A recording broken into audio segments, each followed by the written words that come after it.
Well, today marks exactly 1 year since a Bakersfield grandmother was killed in a hit-and-run crash in the Southwest. As family members commemorate their matriarch, Deborah Ann Geneau, they also have launched a nonprofit in honor of her to help other hit-and-run victims. 17's Eitan Wallace spoke with Geneau's daughter today and joins us in studio now with the emotional moment she met the officer who solved this case. Eitan? Well, Jim and Tammy, it was a very emotional moment indeed, and on this anniversary of Geneau's passing, her family is filled with a sense of sadness, but also relief and gratitude. Thank you so much. Sorry. An emotional Dawn Elliott expressing her gratitude today to Bakersfield police officer Chad Ott. The two meeting for the first time since Dawn's mother, Deborah Ann Geneau, perished in this hit-and-run crash exactly 1 year ago. The driver that caused the crash never stopped and was on the loose for 9 months. Due to the conduct. Then, in April, Ott arrested 42-year-old Stephanie Henninger. The day you called me and told me that there had been an arrest made, I could have fallen out of my chair. I think I almost did. I was like, what? And while that was a relief for the family, the pain of losing their matriarch remains. She was 110% family. Yes, everything was about family. Just knowing that my family will never be able to have another Christmas with my mom and the other people that were involved in the accident, they get to continue on their lives. The Geneau family now looking to make a difference to honor their mother and grandmother. Dawn and her husband Joe founded this nonprofit called Helping Hit-and-Run Tragedies, also known as HART. Wherever we can help out is where we want to be. Specifically, the nonprofit seeks to assist law enforcement agencies and families just like the Geneaus, families directly impacted by hit-and-run tragedies. Give back to the people that have gone through what we've gone through, and then try and assist law enforcement in making their job a little bit easier if that's possible. We'd like to offer assistance for anyone that's developed any type of a handicap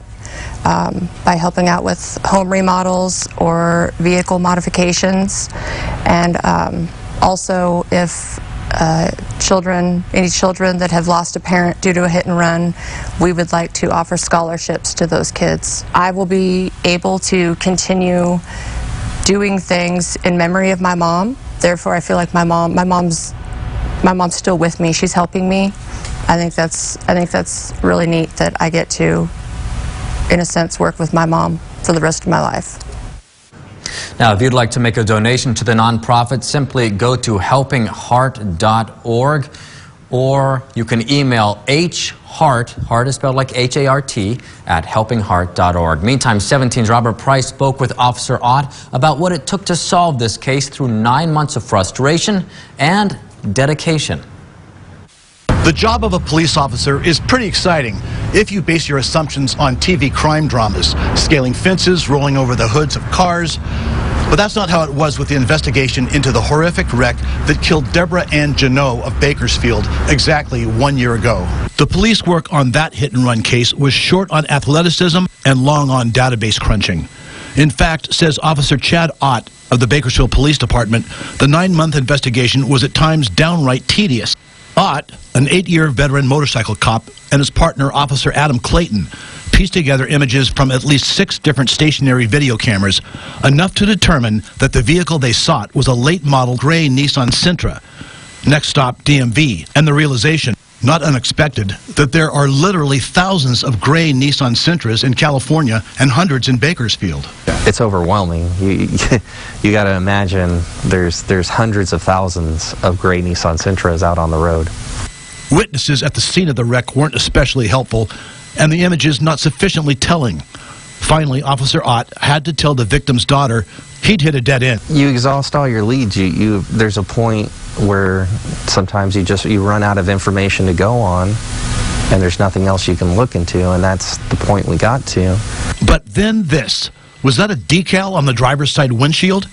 It was a huge rectangular white decal in the lower driver's side corner of the windshield. And so it seemed odd. I didn't know what it was from. Usually people have parking passes. Could it have been CSUB? I was looking and comparing. No, BC. I was trying all these different places. Eventually, I saw another one that was similar, and then I talked to the person, and it was a Prop 65 sticker, and I'm asking him, hey, where'd you get your car? And he said he got it at CarMax. The decal was a required Prop 65 warning sticker advising buyers about possible cancer-causing ingredients in their cars. Ott obtained a warrant, checked to see who'd purchased a gray Nissan Sentra from the Bakersfield CarMax lot, and got a hit. Problem was, the car had been repossessed and was no longer in Bakersfield. But Ott located the suspect car at an auction yard in Riverside County. So Officer Ott had the car he'd been after for so long. And on April 30th, the suspect as well. 42-year-old Stephanie Henninger of Bakersfield was arrested and charged with manslaughter and felony hit and run. It's very satisfying to finally, especially after that long, figure it out and just get it closed. Does it bring back Ms. Geneau? No, it doesn't. These days, colleagues at BPD call Officer Ott Hound Dog for his dogged determination in this case. It wasn't glamorous, it wasn't exciting, it wasn't dangerous, and it wasn't quick. It was persistence that solved this case. In Bakersfield, Robert Price, 17 News. Hound dog. Amazing. Job well done Yeah. by Officer Ott, no doubt about that.